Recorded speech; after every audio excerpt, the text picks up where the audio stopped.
I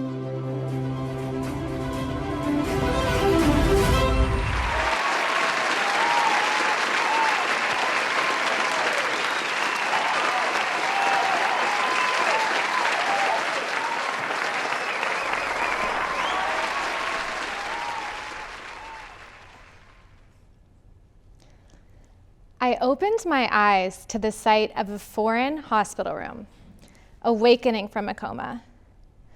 As I lay there, I was steeped in the aftermath of a traumatic brain injury from a horse accident in a recent show jumping competition. My last memory was galloping towards the jump with the clock ticking. Dazed and disoriented, I faintly overheard the doctors telling my parents, "Keep Lauren out of school. She may have to relearn how to speak. She may struggle with memory retention, have difficulty walking, and might become violent due to frustration with her circumstances." I was shocked. All I wanted to do was prove them wrong and show everyone how strong I was. And I did. Just 3 weeks after leaving the hospital, I was back on the horse and resumed competing within just a few months, continuing to win. From the outside, people said, "She's a champion. She is unbreakable." Meanwhile, the blood spot on my brain eventually manifested as nerve damage, affecting my ability to lift my right foot, a neurological symptom known as drop foot. I found myself limping through life, both literally and metaphorically. Years later, after exhaustive medical evaluations and treatments, I underwent an 8-hour tendon transfer surgery to correct my gait. This painfully slow recovery led me to self-reflect and dive into books on wellness and self-empowerment to stabilize myself during this challenging period of isolation. This time forced me to surrender and begin to reflect, rebuild, and recover from my fall. But this time, I wouldn't get back on the horse so quickly. The interval that was once overlooked became my cocoon of metamorphosis. Every one of us has experienced falling, whether it's heartbreak, job loss, or a health crisis. People are always telling us to get back up. But as a certified health and wellness coach, clinical psychology master's student, and someone who experienced a fall that almost took my life, I've discovered it's not just about bravely getting back on the horse after a fall. It's about pausing to reflect, taking time to rebuild, and embracing the ongoing process of recovery. This transformative space between falling and getting back up propels us towards a more empowered version of ourselves, turning adversity into an advantage. In the space between the initial shock and the urge to act, reflection served as the first step in my healing journey. This reflection wasn't a passive replay of events, but an all-encompassing audit of my past and present choices.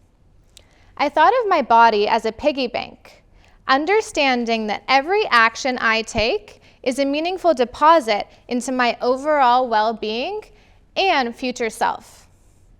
This includes the food you eat, the books you read, fitness routines you follow, the quality of sleep you get, the company you keep, and the love, care, and dreams you foster. Examining what we put into the equation gives us the wisdom and clarity to build a more prosperous and fulfilling future.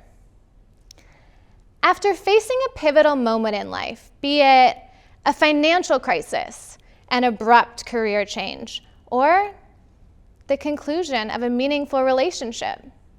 It's essential to pause and check in with yourself. Make sure you genuinely understand and learn from what happened before trying to convince others that you're okay. This self-awareness will guide you in making more informed decisions about your next steps. Rebuilding. The next pivotal element is the space where reflection materializes into action. Holistic practices like meditation to clear mental fog, yoga to unite the mind and body, and cooking as a form of creative expression became my rebuilding tools. Understanding that like attracts like, I made an effort to radiate positivity and self-love. This vibrant energy boosted my self-confidence and attracted supportive, enriching relationships and experiences into my life.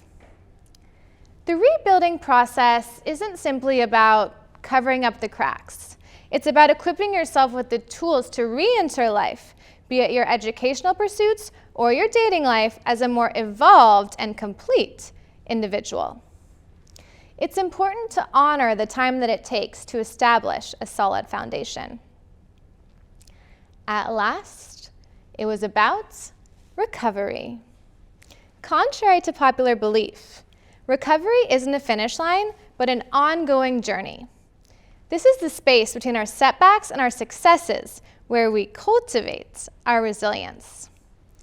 Recovery wasn't just the ability to ride a horse again.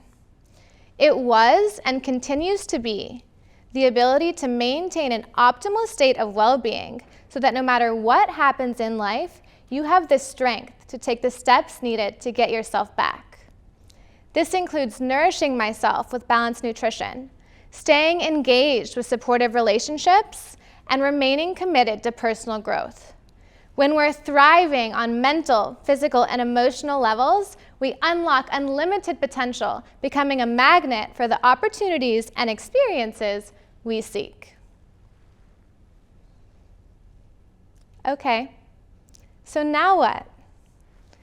Once you've done the inner work and feel ready to take on the world, I encourage you to step boldly into whatever life has next in store for you.